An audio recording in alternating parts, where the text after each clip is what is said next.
ये विशेषण तेजी से होता है।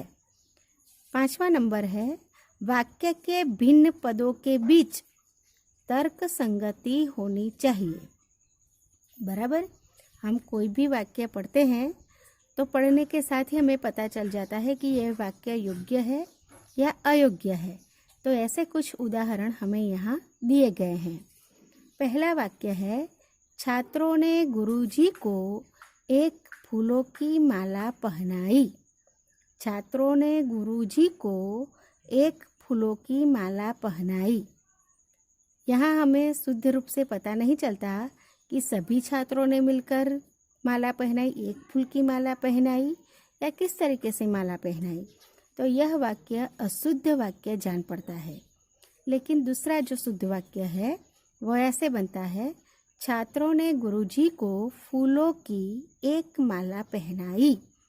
तो दूसरा वाक्य सुनने के साथ ही हमें तुरंत पता चल जाता है कि सभी छात्रों ने मिलकर एक फूलों की माला मंगवाई और छात्रों ने उस माला को गुरुजी को पहनाई। दूसरा है, यहाँ शुद्ध गाय का दूध मिलता है। यह वाक्य सुनते ही हमें हंसी आती है और हमें तुरंत पता चल जाता है कि यह वाक्य गलत है, अशुद्ध है। लेकिन शुद्ध वाक्य बनता है, गाय का शुद्ध दूध यहाँ मिलता है। तो इस तरीके से हम शुद्ध और अशुद्ध वाक्यों की जानकारी यहाँ प्राप्त कर सकते हैं। 6ठा नंबर है, न या नहीं का नकारात्मक अर्थ में प्रयोग क्रिया से पहले होता है। उदाहरण, शिक्षक महोदय घर पर नहीं मिलेंगे। बराबर, तो क्रिया मिलने की क्रिया है, लेकिन क्रिया से पहले ही न या नहीं नकारात्मक उद्बोधन होता है। तो यहाँ वाक्य दिया गया है, शिक्षक महोदय घर पर नहीं मिलेंगे। तो ये नकारात्मक अर्थ का वाक्य बनता है। शिष्य क्षमा नहीं मांगेगा। तो क्षमा मांगने की क्रिया है, मांगने की क्रिया है, लेकिन मांगने से पहले यहाँ नहीं का प्रयोग किया गया है। तो यह वाक्य भी नकारात्मक अर्थ का वाक्य बनता है। 7वां नंबर, आग्रह के लिए न अव्यय का प्रयोग वाक्य के अंत में होता है। फिर से पढ़ती हूँ, आग्रह के लिए न अव्यय का प्रयोग वाक्य के अंत में होता है। उदाहरण, तुम चलोगे ना, तुम भी जाओ ना, तुम भी आओ ना। न यानी न जो है वह अव्यय वाक्य के अंत में होता है। जब हम किसी को अपने साथ चलने के लिए कहते हैं तो आग्रह करते हैं, विनती करते हैं। तो वह विनती हमारी तभी सफल होती है जब हम पीछे न अव्यय का प्रयोग करते हैं। यह वाक्य सुनने में भी अच्छा लगता है।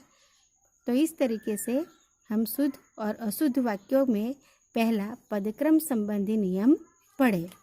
अब आता है अव्यय संबंधी नियम। अन्वय अर्थात मेल या अनुरूपता वाक्यों के पदों की क्रिया का उसके लिंग, वचन, काल और पुरुष के अनुरूप होना अन्वय कहलाता है।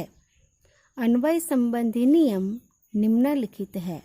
मैं फिर से पढ़ती हूँ। अन्वय संबंधी नियम यानी अन्वय यानी मेल या अनुरूपता, अनुरूपता यानी योग्यता। वाक्यों के जो पद होते हैं उन पदों की क्रिया का उसके लिंग, लिंग यानी स्त्रीलिंग, पुल्लिंग, वचन, काल और पुरुष के अनुरूप होना अन्वय कहलाता है। जिसके कुछ नियम नीचे दिए गए हैं। जैसे पहला है, जब कर्ता और कर्म विभक्ति सहित होते हैं तो क्रिया सदा पुल्लिंग एक वचन में रहती है। जब कर्ता और कर्म, करने वाला और उसकी क्रिया दोनों साथ होते हैं तब वह विभक्ति वाक्य बनता है और ऐसा वाक्य सदा पुल्लिंग एक वचन में रहता है।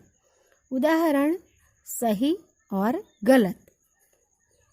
गलत वाक्य है, माँ ने लड़की को बुलाई। बराबर, ये वाक्य सुनते ही हमें हंसी आएगी, क्योंकि हम निरंतर भाषा का प्रयोग करते हैं तो हमें पता चलता है कि यह वाक्य गलत है। लेकिन सही वाक्य है, माँ ने लड़की को बुलाया।